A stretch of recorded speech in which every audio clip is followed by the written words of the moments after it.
डोभाल। नाम तो सुना ही होगा, वही डोभाल जिन्हें मोदी का जेम्स बॉन्ड कहा जाता है।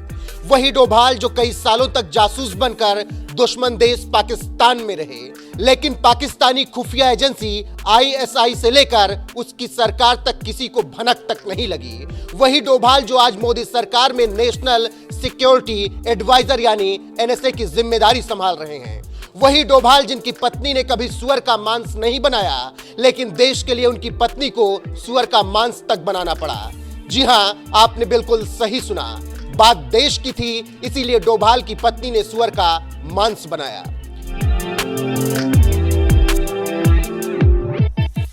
तेज तर्रार जासूस और रक्षा विशेषज्ञ के तौर पर पहचान बनाने वाले एनएसए अजीत डोभाल की पोस्टिंग नॉर्थ ईस्टर्न राज्य मिजोरम में भी रह चुकी है, जहां वो फील्ड मैन के रूप में काम कर चुके हैं। इसी दौरान उनका अंडरग्राउंड हो चुके विद्रोहियों से अच्छे संबंध हो गए थे, जिससे जुड़ी एक बेहद चौंकाने वाली बात अजीत डोभाल ने साल 2006 के एक इंटरव्यू में बताई थी।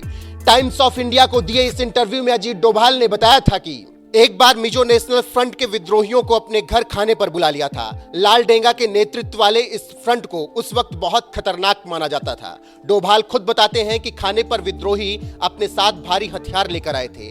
तब डोभाल ने उन्हें आश्वासन दिया था कि वह सभी सुरक्षित हैं। इससे भी दिलचस्प बात यह है कि अजीत डोभाल की पत्नी ने उन विद्रोहियों के लिए सुअर का मांस बनाया था, जबकि उससे पहले उन्होंने कभी सुअर का मांस नहीं पकाया था। जिस लाल डेंगा के मिजो नेशनल फ्रंट के विद्रोहियों को अजीत डोभाल की पत्नी ने सुअर का मांस पकाकर खिलाया था, उन्हें 60 के दशक में सशस्त्र संघर्ष के लिए जाना जाता था। लाल डेंगा ने मिजो क्षेत्र की आजादी के लिए 16 साल तक गुरिल्ला आंदोलन चलाया था, जिसके बाद 1986 में भारत सरकार और मिजो नेशनल फ्रंट के बीच मिजोरम शांति समझौता हुआ। यह मिजोरम में विद्रोह और हिंसा को खत्म करने के लिए एक आधिकारिक समझौता था। इस समझौते के बाद मिजो नेशनल फ्रंट मिजोरम का प्रमुख राजनीतिक दल बन गया और लाल डेंगा मिजोरम के पहले मुख्यमंत्री बने।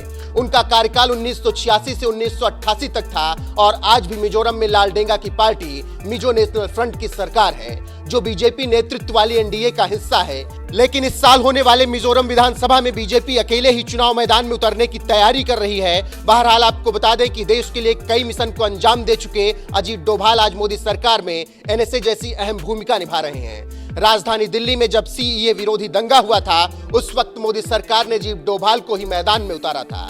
इसके अलावा कश्मीर से जब अनुच्छेद 370 हटाया गया, तो उसके बाद के हालात को संभालने के लिए भी पीएम मोदी ने अपने सबसे भरोसेमंद अजीत डोभाल को ही घाटी में भेजा था, जो कश्मीर के लोगों से बात करते हुए नजर आए थे। बहरहाल ऐसे तेज तर्रार अफसर के बारे में आपका क्या कुछ कहना है, अपनी राय कमेंट कर हमें जरूर बताएं।